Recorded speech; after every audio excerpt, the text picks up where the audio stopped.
Dear listener, welcome to part 3 of this beloved novel. If you've been enjoying the journey so far, please consider supporting the channel by liking, sharing, and subscribing. Your support means a lot, thank you. Chapter 3. Jo. Jo. Where are you? cried Meg at the foot of the garret. Stairs. Here. Answered a husky voice from above, and, running up, Meg found her sister eating apples and crying over the air of Redcliffe, wrapped up in a comforter on an old three-legged sofa by the sunny window. This was Jo's favorite refuge, and here she loved to retire with half a dozen russets and a nice book, to enjoy the quiet and the society of a pet rat who lived nearby and didn't mind her a particle. As Meg appeared, Scrabble whisked into his hole. Jo shook the tears off her cheeks and waited to hear the news. Such fun. Only see. A regular note of invitation from Mrs. Gardner for tomorrow night? Cried Meg, waving the precious paper and then proceeding to read it with girlish delight. Mrs. Gardner would be happy to see Miss March and Miss Josephine at a little dance on New Year's Eve. Marmee is willing we should go. Now what shall we wear?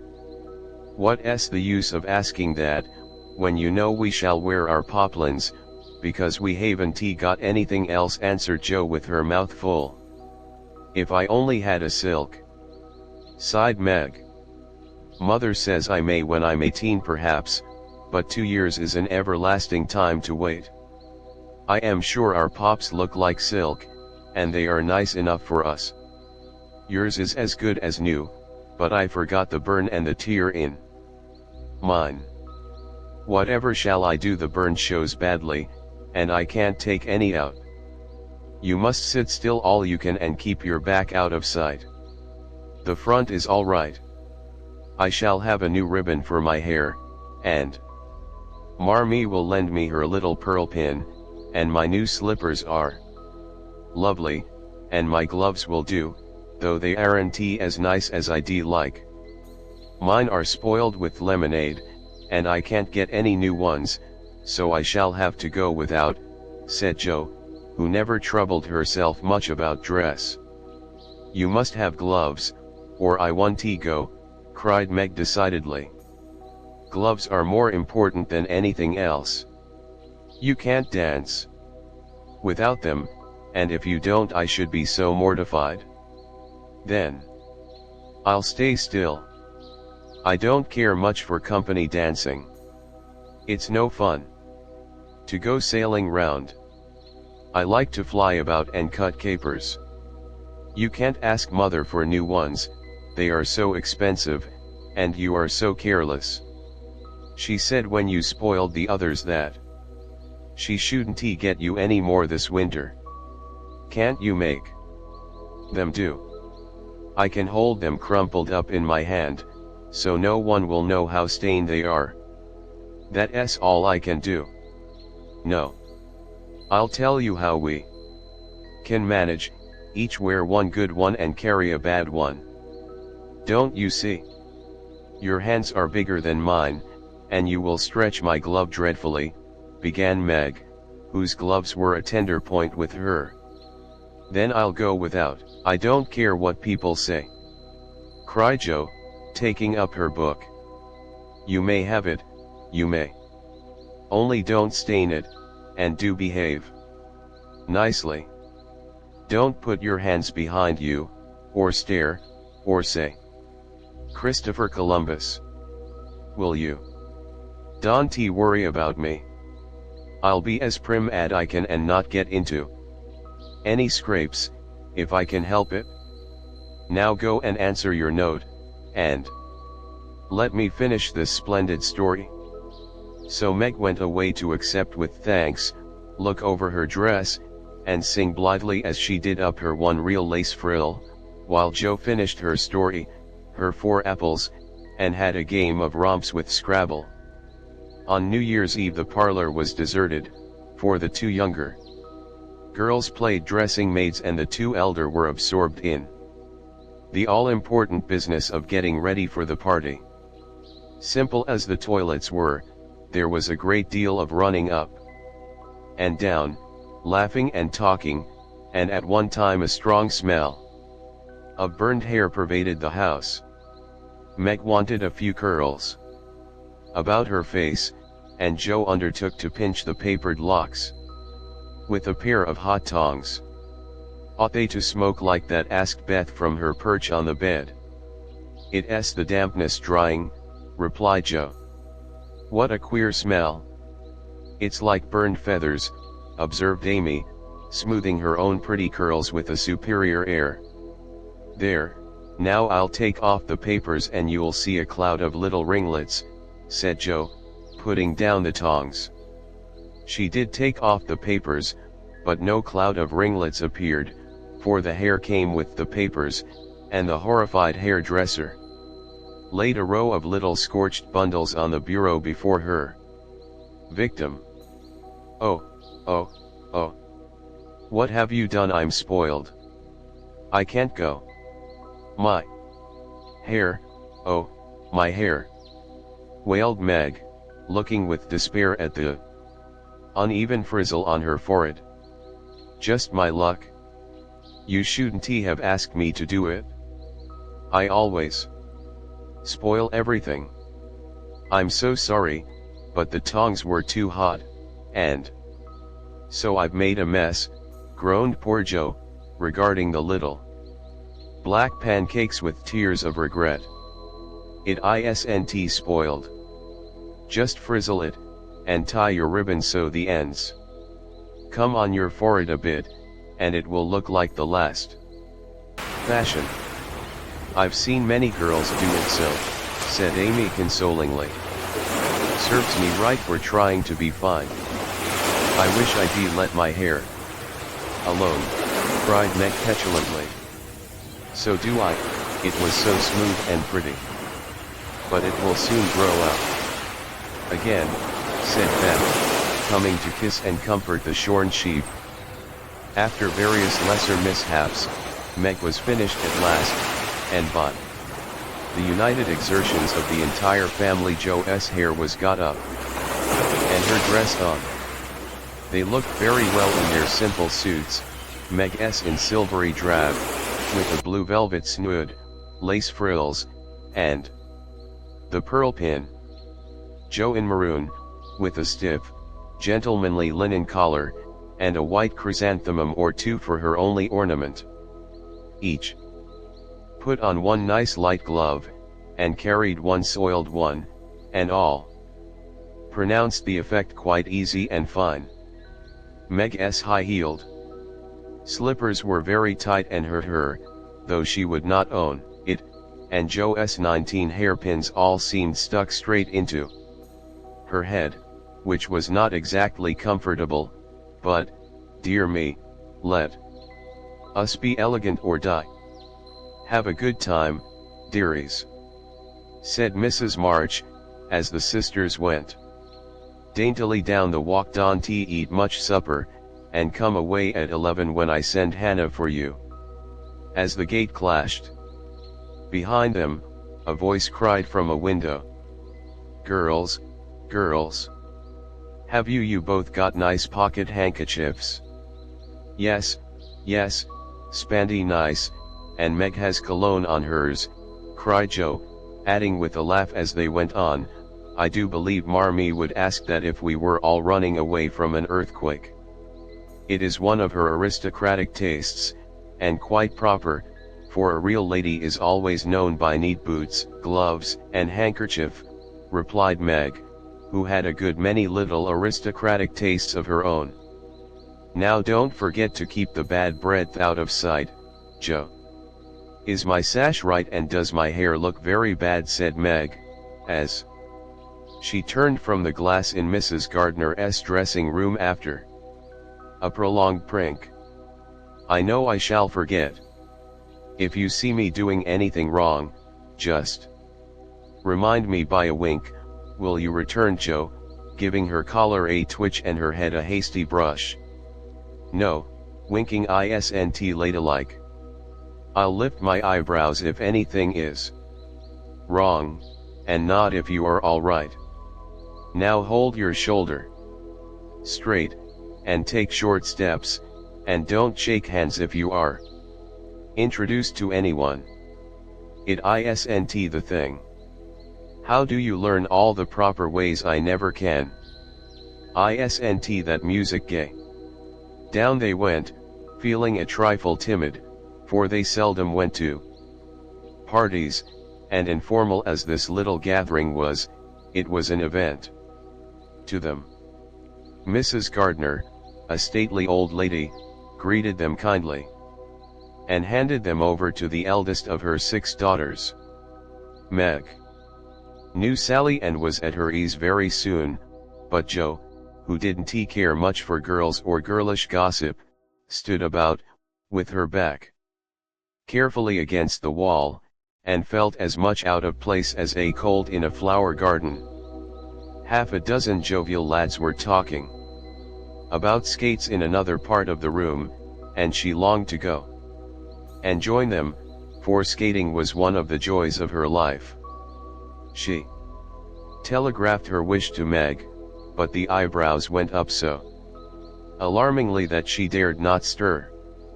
No one came to talk to her, and one by one the group dwindled away till she was left alone. She could not roam about and amuse herself, for the burned breath would show, so she stared at people rather forlornly till the dancing began. Meg was asked at once, and the tight slippers tripped about so briskly that none would have guessed the pain their wearer suffered. Smilingly, Jo saw a big red-headed youth approaching her corner, and fearing he meant to engage her, she slipped into a curtained recess, intending to peep and enjoy herself in peace. Unfortunately, another bashful person had chosen the same refuge, for, as the curtain fell behind her, she found herself face to face with the Lawrence boy. "Dear me, I didn't know anyone was here," stammered Jo, preparing to back out as speedily as she had bounced in.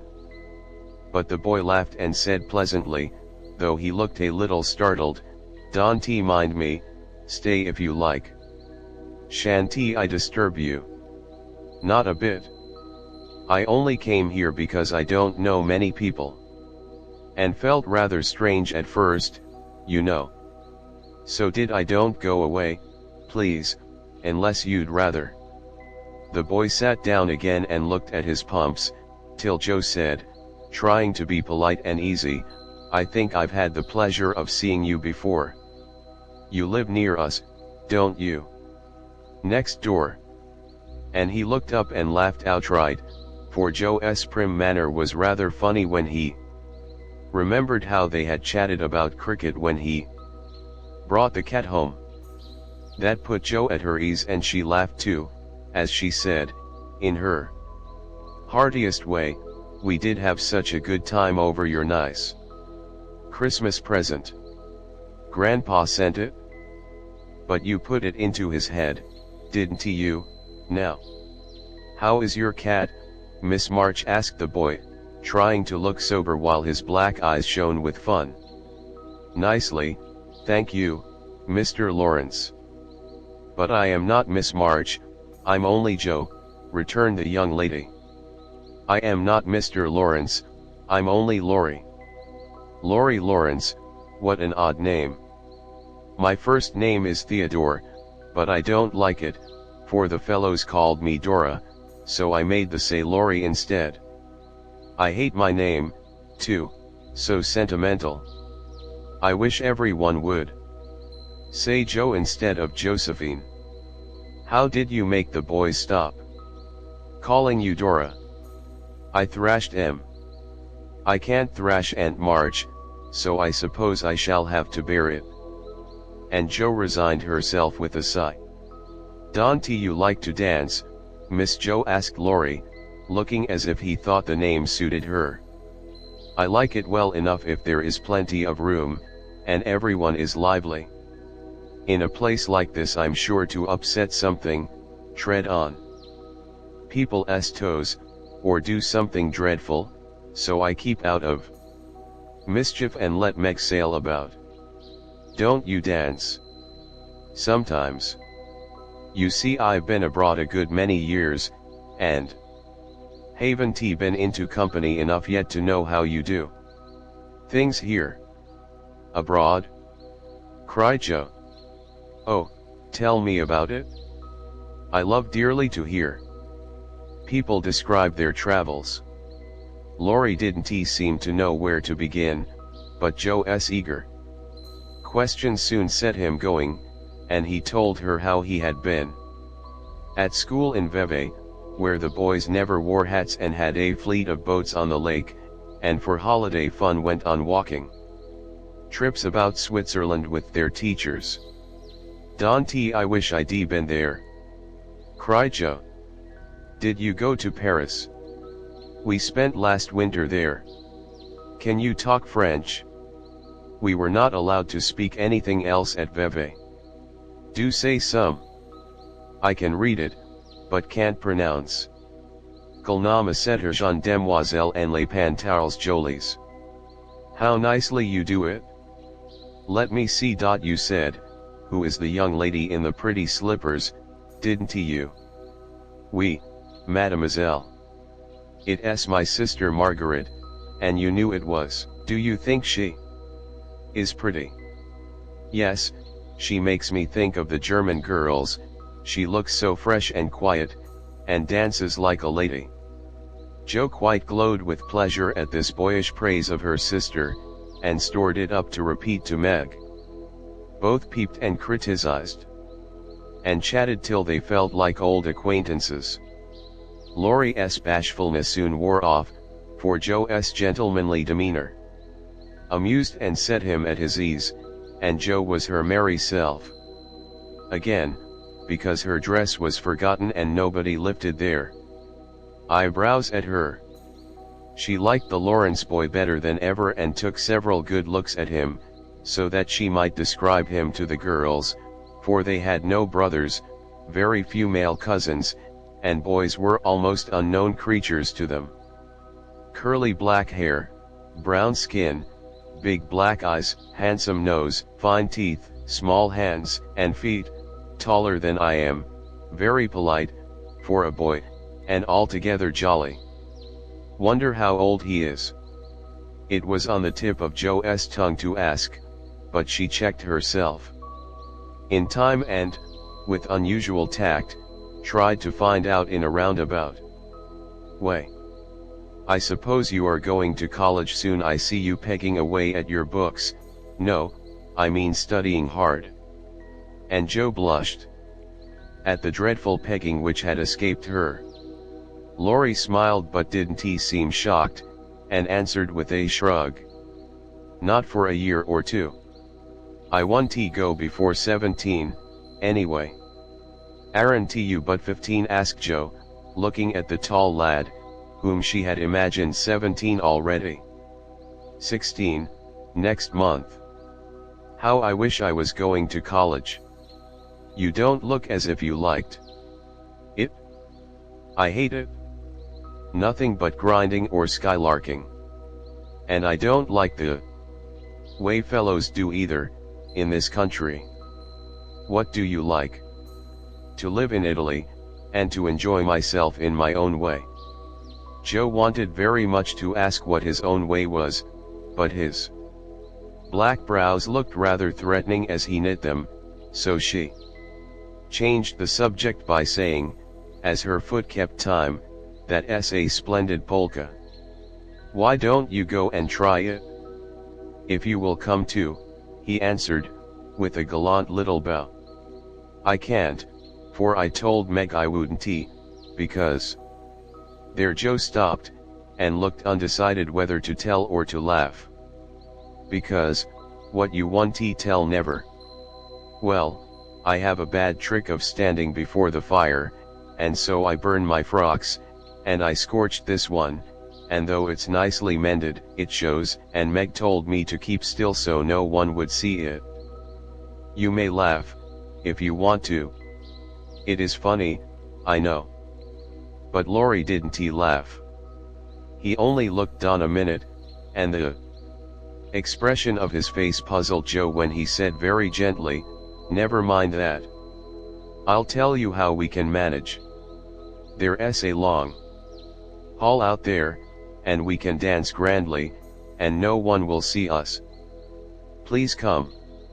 Jo thanked him and gladly went, wishing she had two neat gloves when she saw the nice, pearl-colored ones her partner wore. The hall was empty, and they had a grand polka, for Laurie danced well, and taught her the German step, which delighted Jo, being full of swing and spring. When the music stopped, they sat down on the stairs to get their breath, and Laurie was in the midst of an account of a students' festival at Heidelberg when Meg appeared in search of her sister. She beckoned, and Jo reluctantly followed her into a side room, where she found her on a sofa, holding her foot, and looking pale. "I've sprained my ankle. That stupid high heel turned and gave me a sad wrench. It aches so, I can hardly stand, and I don't know how I'm ever going to get home," she said, rocking to and fro in pain. "I knew you'd hurt your feet with those silly shoes. I'm sorry. But I don't see what you can do, except get a carriage, or stay here all night," answered Jo, softly rubbing the poor ankle as she spoke.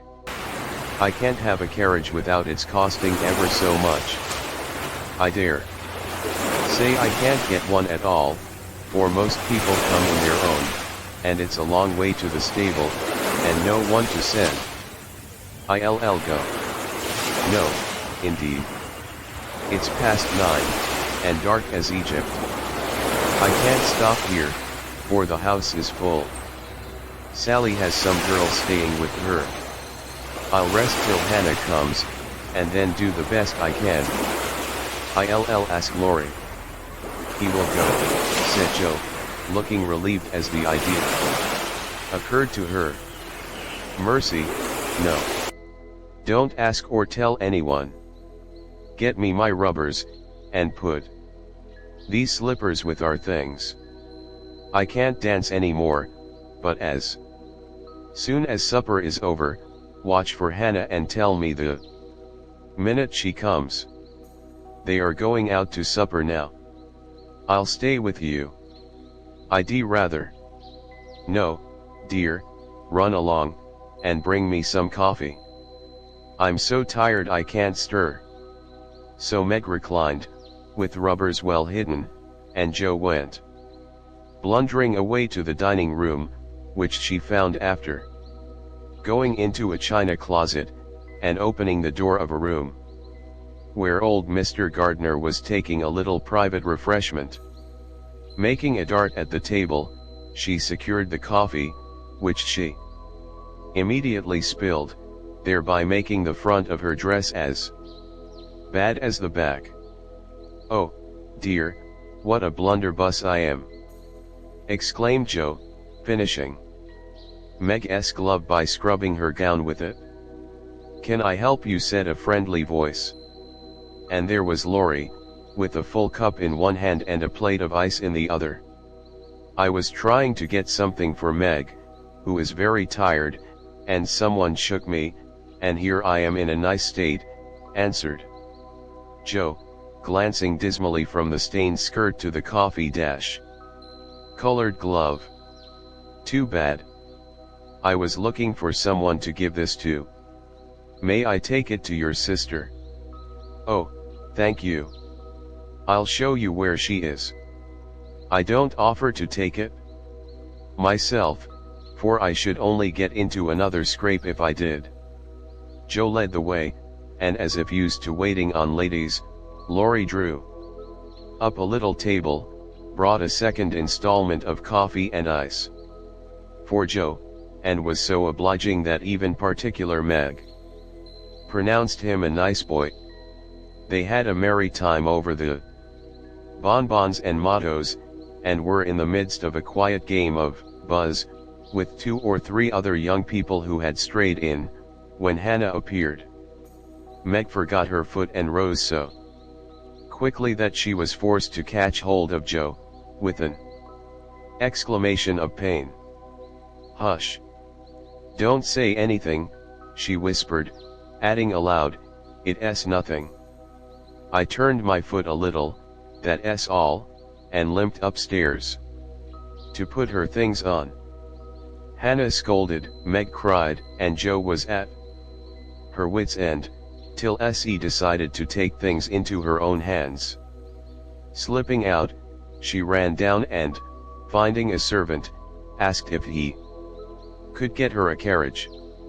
It happened to be a hired waiter who knew nothing about the neighborhood, and Jo was looking round for help when Laurie, who had heard what she said, came up and offered his grandfather's carriage, which had just come for him. He said, "It's so early. You can't mean to go yet," began Jo, looking relieved but hesitating to accept the offer. "I always go early, I do, truly. Please let me take you home. It's all on my way, you know, and it rains, they say." That settled it, and telling him of Meg's mishap, Jo gratefully accepted and rushed up to bring down the rest of the party. Hannah hated rain as much as a cat does, so she made no trouble, and they rolled away in the luxurious close carriage, feeling very festive and elegant. Laurie went on the box so Meg could keep her foot up, and the girls talked over their party in freedom. "I had a capital time." "Did you?" asked Jo, rumpling up her hair, and making herself comfortable. "Yes, till I hurt myself. Sally's friend, Annie Moffat, took a fancy to me, and asked me to come and spend a week with her when Sally does. She is going in the spring when the opera comes, and it will be perfectly splendid, if Mother only lets me go," answered Meg, cheering up at the thought. "I saw you dancing with the red-headed man I ran away from. Was he nice?" "Oh, very. His hair is auburn, not red, and he was very polite, and I had a delicious redowa with him. He looked like a grasshopper in a fit when he did the new step." Laurie and I couldn't help laughing. "Did you hear us?" "No, but it was very rude.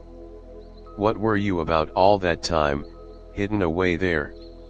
Jo told her adventures, and by the time she had finished they were at home. With many thanks, they said good night and crept in, hoping to disturb no one, but the instant their door creaked, 2 little nightcaps bobbed up, and 2 sleepy but eager voices cried out, "Tell about the party! Tell about the party!" With what Meg called a great want of manners, Jo had saved some bonbons for the little girls, and they soon subsided, after hearing the most thrilling events of the evening. "I declare, it really seems like being a fine young lady, to come home from the party in a carriage and sit in my dressing gown with a maid to wait on me," said Meg, as Jo bound up her foot with arnica and brushed her hair. "I don't believe fine young ladies enjoy themselves a bit more than we do, in spite of our burned hair, old gowns, 1 glove apiece, and tight slippers that sprain our ankles. When we are silly enough to wear them," and I think Jo was quite right. Chapter 4. "Oh, dear, how hard it does seem to take up our packs and go on," sighed Meg the morning after the party, for now the holidays were over. The week of merrymaking did not fit her for going on easily with the task she never liked. "I wish it was Christmas or New Year's all the time." "Wouldn't it be fun?" answered Jo, yawning dismally. "We shouldn't enjoy ourselves half so much as we do now."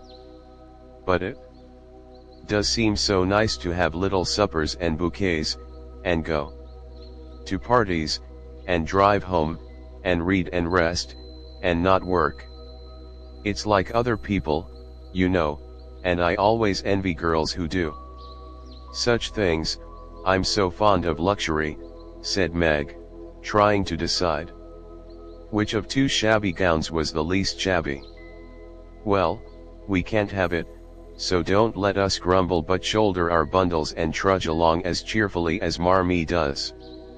I'm sure Aunt March is a regular old man of the sea to me, but I suppose when I've learned to carry her without complaining, she will tumble off, or get so light that I shan't mind her. This idea tickled Jo's fancy and put her in good spirits, but Meg didn't brighten, for her burden, consisting of 4 spoiled children, seemed heavier than ever. She had not heart enough even to make herself pretty as usual by putting on a blue neck ribbon and dressing her hair in the most becoming way. Where's the use of looking nice, when no one sees me but those cross midgets, and no one cares whether I'm pretty or not, she muttered, shutting her drawer with a jerk. I shall have to toil and moil all my days, with only little bits of fun now and then, and get old and ugly and sour, because I'm poor and can't enjoy my life as other girls do. It's a shame. So Meg went down, wearing an injured look, and wasn't at all agreeable at breakfast time. Everyone seemed rather out of sorts and inclined to croak. Beth had a headache and lay on the sofa, trying to comfort herself with the cat and 3 kittens. Amy was fretting because her lessons were not learned, and she couldn't find her rubbers. Jo would whistle and make a great racket getting ready. Mrs. March was very busy trying to finish a letter, which must go at once, and Hannah had the grumps, for being up late didn't suit her. There never was such a cross family, cried Jo, losing her temper when she had upset an inkstand, broken both boot lacings, and sat down upon her hat. You re the crossest person in it, returned Amy, washing out the sum that was all wrong with the tears that had fallen on her slate. Beth, if you don't keep these horrid cats down cellar I'll have them drowned, exclaimed Meg angrily as she tried to get rid of the kitten which had scrambled up her back and stuck like a burr just out of reach. Jo laughed, Meg scolded, Beth implored, and Amy wailed, because she couldn't remember how much 9 times 12 was. Girls, do be quiet 1 minute. I must get this off by the early mail, and you drive me distracted with your worry, cried Mrs. March, crossing out the 3rd spoiled sentence in her letter. There was a momentary lull, broken by Hannah, who stalked in, laid 2 hot turnovers on the table, and stalked out again. These turnovers were an institution, and the girls called them muffs, for they had no others and found the hot pies very comforting to their hands on cold mornings. Hannah never forgot to make them, no matter how busy or grumpy she might be, for the walk was long and bleak. The poor things got no other lunch and were seldom home before 2. Cuddle your cats and get over your headache, Bethy. Goodbye, Marmee. We are a set of rascals this morning, but we'll come home regular angels. Now then, Meg. And Jo tramped away, feeling that the pilgrims were not setting out as they ought to do. They always looked back before turning the corner, for their mother was always at the window to nod and smile, and wave her hand to them. Somehow it seemed as if they couldn't have got through the day without that, for whatever their mood might be, the last glimpse of that motherly face was sure to affect them like sunshine. If Marmee shook her fist instead of kissing her hand to us, it would serve us right, for more ungrateful wretches than we are were never seen, cried Jo, taking a remorseful satisfaction in the snowy walk and bitter wind. Don't use such dreadful expressions, replied Meg from the depths of the veil in which she had shrouded herself like a nun sick of the world. I like good strong words that mean something, replied Jo, catching her hat as it took a leap off her head preparatory to flying away altogether. Call yourself any names you like, but I am neither a rascal nor a wretch, and I don't choose to be called so. You're a blighted being, and decidedly cross today because you can't sit in the lap of luxury all the time. Poor dear, just wait till I make my fortune, and you shall revel in carriages and ice cream and high-heeled slippers, and posies, and red-headed boys to dance with. How ridiculous you are, Jo. But Meg laughed at the nonsense, and felt better in spite of herself.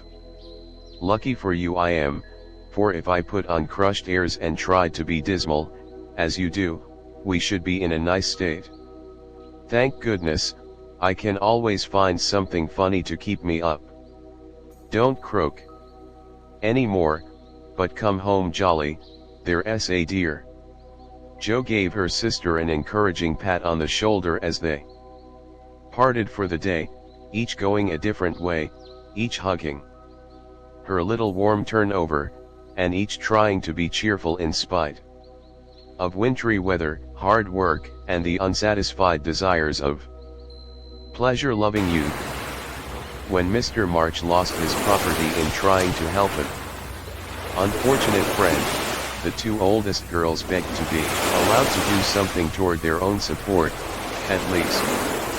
Believing that they could not begin too early to cultivate energy, industry, and independence, their parents consented, and both fell to work with the hearty goodwill which, in spite of all obstacles, is sure to succeed at last. Margaret found a place as nursery governess and felt rich with her small salary. As she said, she was fond of luxury, and her chief trouble was poverty. She found it harder to bear than the others because she could remember a time when home was beautiful, life full of ease and pleasure, and want of any kind unknown. She tried not to be envious or discontented, but it was very natural that the young girl should long for pretty things, gay friends, accomplishments, and a happy life. At the King's, she daily saw all she wanted, for the children's older sisters were just out, and Meg caught frequent glimpses of dainty ball dresses and bouquets, heard lively gossip about theaters, concerts, sleighing parties, and merry-makings of all kinds, and saw money lavished on trifles which would have been so precious to her. Poor Meg seldom complained, but a sense of injustice made her feel bitter toward everyone sometimes, for she had not yet learned to know how rich she was in the blessings which alone can make life happy. Jo happened to suit Aunt March, who was lame and needed an active person to wait upon her. The childless old lady had offered to adopt one of the girls when the troubles came, and was much offended because her offer was declined. Other friends told the Marches that they had lost all chance of being remembered in the rich old lady's will, but the unworldly Marches only said, "We can't give up our girls for a dozen fortunes. Rich or poor, we will keep together and be happy in one another." The old lady wouldn't speak to them for a time, but happening to meet Jo at a friend's, something in her comical face and blunt manners struck the old lady's fancy, and she proposed to take her for a companion. This did not suit Jo at all, but she accepted the place since nothing better appeared, and, to every one's surprise, got on remarkably well with her irascible relative. There was an occasional tempest, and once Jo marched home, declaring she couldn't bear it longer, but Aunt March always cleared up quickly, and sent for her to come back again with such urgency that she could not refuse, for in her heart she rather liked the peppery old lady. I suspect that the real attraction was a large library of fine books, which was left to dust and spiders since Uncle March died. Jo remembered the kind old gentleman, who used to let her build railroads and bridges with his big dictionaries, tell her stories about queer pictures in his Latin books, and buy her cards of gingerbread whenever he met her in the street. The dim, dusty room, with the bust staring down from the tall bookcases, the cozy chairs, the globes, and best of all, the wilderness of books in which she could wander where she liked, made the library a region of bliss to her. The moment Aunt March took her nap, or was busy with company, Jo hurried to this quiet place, and curling herself up in the easy chair, devoured poetry, romance, history, travels, and pictures like a regular bookworm. But, like all happiness, it did not last long, for as sure as she had just reached the heart of the story, the sweetest verse of a song, or the most perilous adventure of her traveler, a shrill voice called, "Hosea Fiend! Hosea-Fiend!" And she had to leave her paradise to wind yarn, wash the poodle, or read Belcham's essays by the hour together. Jo's ambition was to do something very splendid.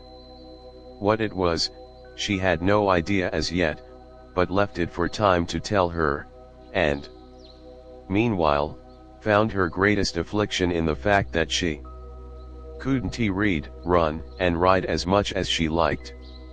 A quick temper, sharp tongue, and restless spirit were always getting her into scrapes, and her life was a series of ups and downs, which were both comic and pathetic.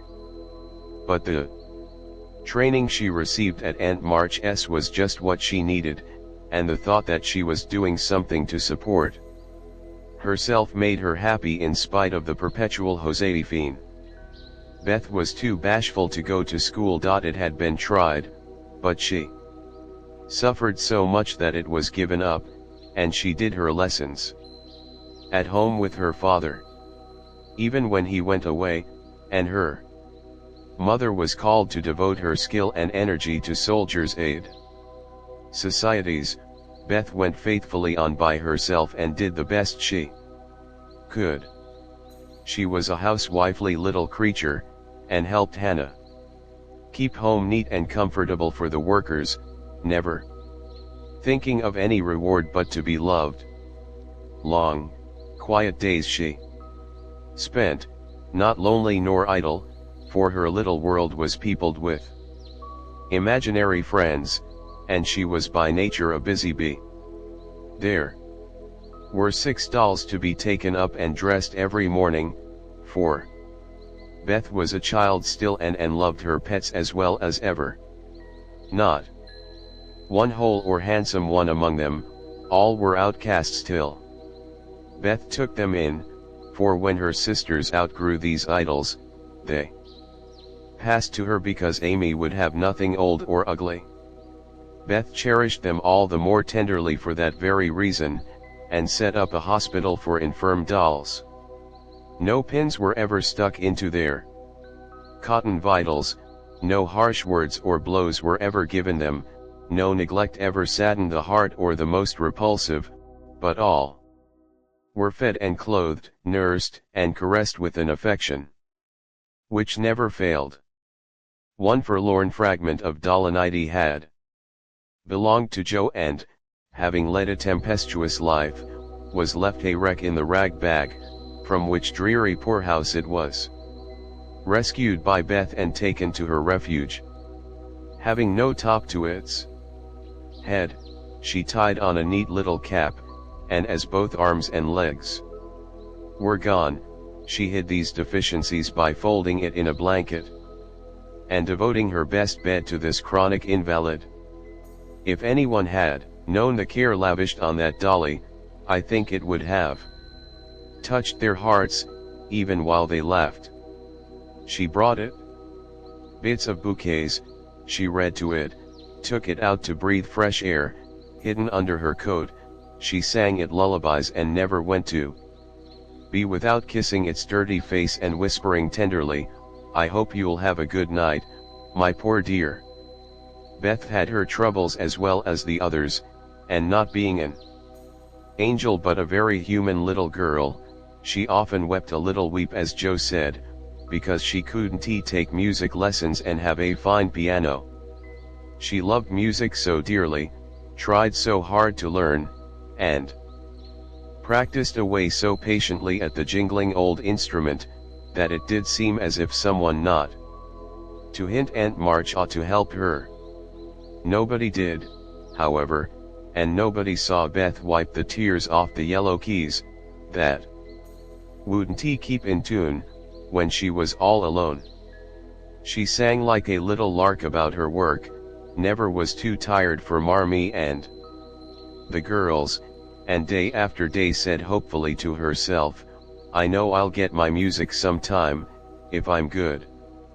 There are many Beths in the world, shy and quiet, sitting in corners till needed, and living for others so cheerfully that no one sees the sacrifices till the little cricket on the hearth stops chirping, and the sweet, sunshiny presence vanishes, leaving silence and shadow behind. If anybody had asked Amy what the greatest trial of her life was, she would have answered at once, "My nose."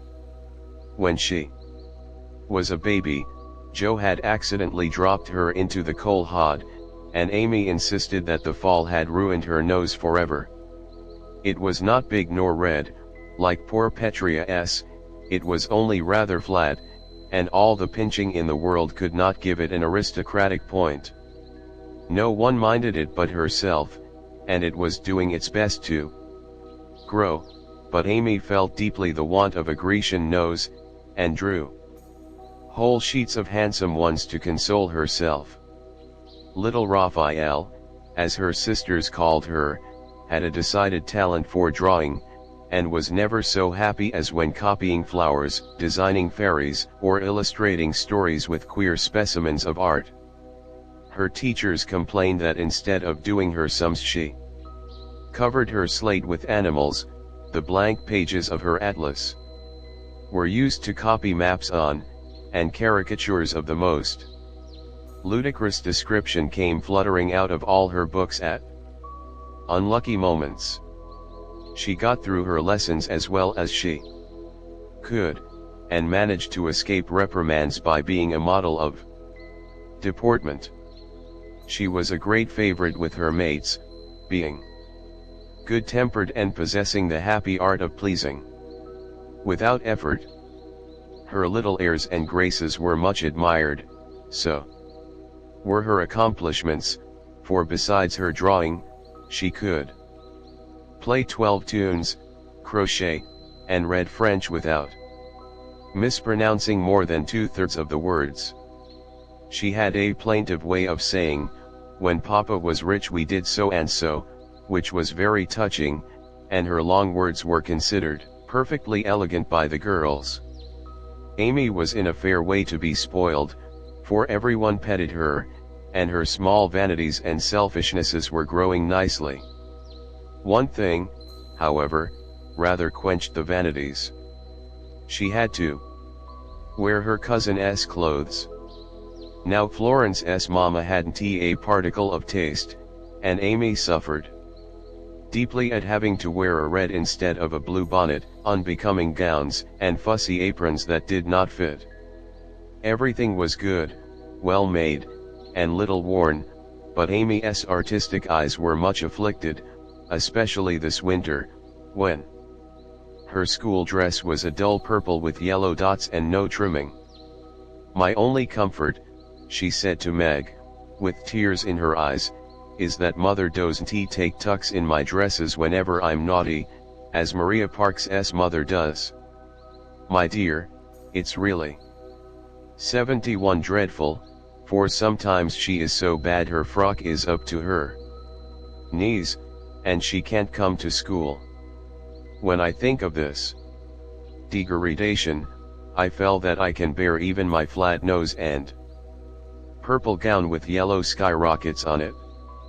Meg was Amy's confidant and monitor, and by some strange attraction of opposites Jo was gentle Beth's. To Jo alone did the shy child tell her thoughts, and over her big harum-scarum. Sister Beth unconsciously exercised more influence than anyone in the family. The two older girls were a great deal to one another, but each took one of the younger sisters into her keeping and watched over her in her own way, playing mother they called it, and put their sisters in the places of discarded dolls with the maternal instinct of lit women. Has anybody got anything to tell? It's been such a dismal day. I'm really dying for some amusement, said Meg, as they Saturday sewing together that evening. I had a queer time with Aunt today, and, as I got the best of it, I'll tell you about it, began Jo, who dearly loved to tell stories. I was reading that everlasting Belsham, and droning away as I always do, for Aunt soon drops off, and then I take out some nice book, and read like fury till she wakes up. I actually made myself sleepy, and before she began to nod, I gave such a gape that she asked me what I meant by opening my mouth wide. Enough to take the whole book in at once. I wish I could, and be done with it, said I, trying not to be saucy. Then she gave me a long lecture on my sins, and told me to sit and think them over while she just lost herself for a moment. She never finds herself very soon, so the minute her cap began to bob like a top-heavy dahlia, I whipped the Vicar of Wakefield out of my pocket, and read away, with one eye on him and one on Aunt. I'd just got to where they all tumbled into the water when I forgot and laughed out loud. Aunt woke up, and, being more good-natured after her nap, told me to read a bit, and show what frivolous work I preferred to the worthy and instructive Belsham. I did my very best, and she liked it, though. She only said, I don't understand what it's all about. Go back and begin it, child. Back I went, and made the primroses as interesting as ever I could. Once I was wicked enough to stop in a thrilling place, and say meekly, I am afraid it tires you, ma'am. Shan't I stop now? She caught up her knitting, which had dropped out of her hands, gave me a sharp look through her specs, and said, in her short way, finish the chapter, and don't be impertinent, miss. Did she own she liked it? Asked Meg. Oh, bless you, no. But she let old Belsham rest, and when I ran back after my gloves this afternoon, there she was, so hard at the Vicar that she didn't hear me laugh as I danced a jig in the hall because of the good time coming. What a pleasant life she might have if only she chose. I don't envy her much, in spite of her money, for after all rich people have about as many worries as poor ones, I think, added Jo. That reminds me, said Meg, that I've got something to tell. It isn't funny, like Jo's story, but I thought about it a good deal as I came home. At the King's today I found everybody in a flurry, and one of the children said that her oldest brother had done something dreadful, and Papa had sent him away. I heard Mrs. King crying and Mr. King talking very loud, and Grace and Ellen turned away their faces when they passed me, so I shouldn't see how red and swollen their eyes were. I didn't ask any questions, of course, but I felt so sorry for them and was rather glad I hadn't any wild brothers to do wicked things and disgrace the family. I think being disgraced in school is a great deal trying than anything bad boys can do, said Amy, shaking her head, as if her experience of life had been a deep one. Susie Perkins came to school today with a lovely red carnelian ring. I wanted it dreadfully, and wished I was her with all my might. Well, she drew a picture of Mr. Davis, with a monstrous nose and a hump, and the words, "Young ladies, my eye is upon you," coming out of his mouth in a balloon thing. We were laughing over it when all of a sudden his eye was on us, and he ordered Susie to bring up her slate. She was paralyzed with fright, but she went, and oh, what do you think he did? He took her by the ear. Just fancy how horrid, and led her to the recitation platform, and made her stand there half an hour, holding the slate so everyone could see. Didn't the girls laugh at the picture? Asked Joe, who relished the scrape. Laugh not one. They sat still as mice, and Susie cried quarts, I know she did. I didn't envy her then, for I felt that millions of carnelian rings wouldn't have made me happy after that. I never should have got over such a agonizing mortification. And Amy went on with her work, in the proud consciousness of virtue and the successful utterance of two long words in a breath. I saw something I liked this morning, and I meant to tell it at dinner, but I forgot, said Beth, putting Joe's topsy-turvy basket in order as she talked. When I went to get some oysters for Hannah, Mr. Lawrence was in the fish shop, but he didn't see me, for I kept behind the fish barrel, and he was busy with Mr. Cutter the fishman. A poor woman came in with a pail and mop, and asked Mr. Cutter if he would let her do some scrubbing for a bit of fish, because she hadn't and X 2019 any dinner for her children, and had been disappointed of a day's work. Mr. Cutter was in a hurry and said no, rather crossly, so she was going away, looking hungry and sorry, when Mr. Lawrence hooked up a big fish with the crooked end of his cane and held it out to her. She was so glad and surprised she took it right into her arms, and thanked him over and over. He told her to go along and cook it, and she hurried off, so happy. Wasn't it good of him? Oh, she did look so funny, hugging the big, slippery fish, and hoping Mr. Lawrence's bed in heaven would be AC. When they had laughed at Beth's story, they asked their mother for one, and after a moment's thought, she said soberly, as I sat cutting out blue flannel jackets today at the rooms, I felt very anxious about father, and thought how lonely and helpless we should be, if anything happened to him.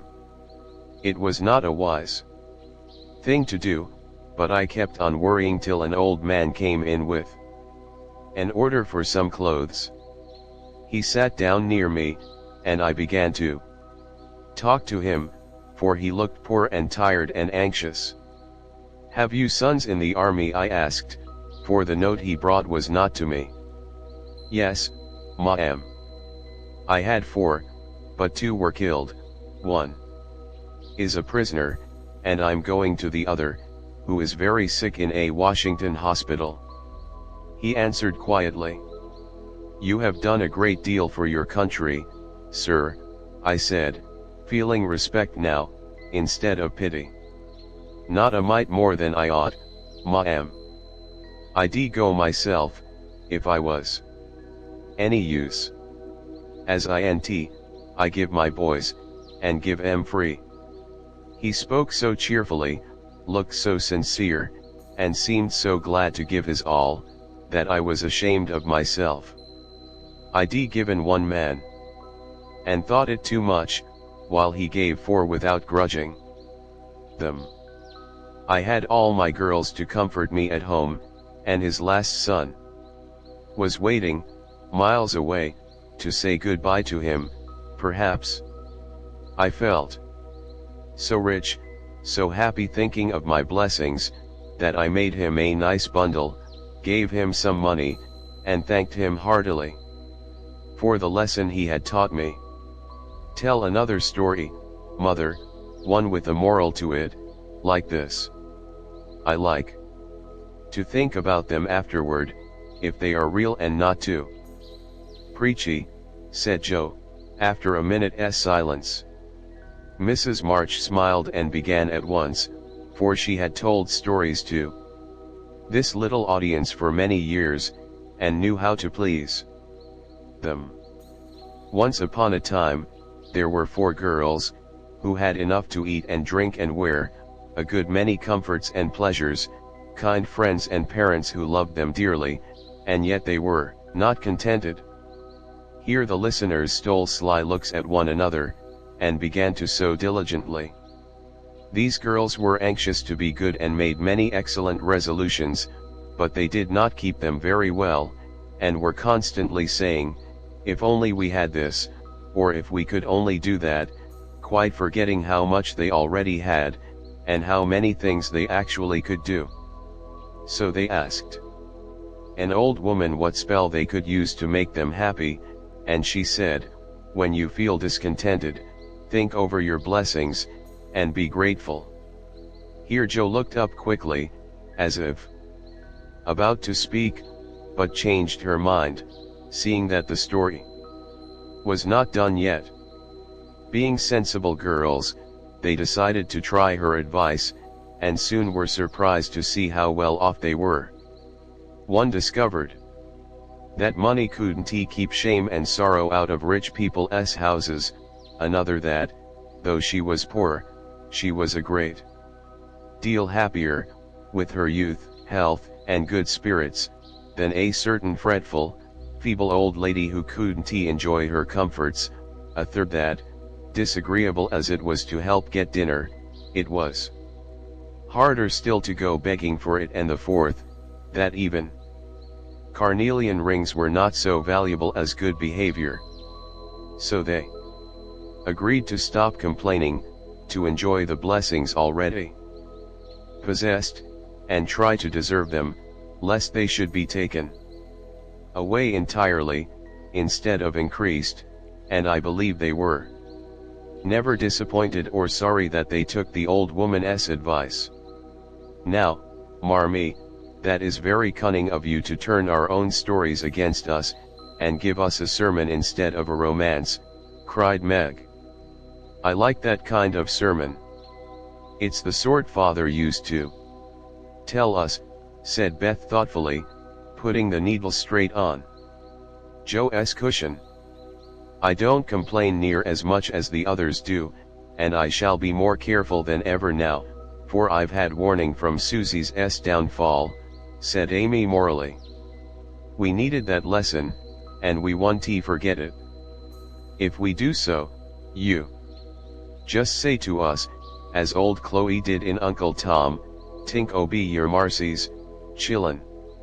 Tink o be your marcies, added Jo, who could not, for the life of her, help getting a morsel of fun out of the little sermon, though she took it to heart as much as any of them.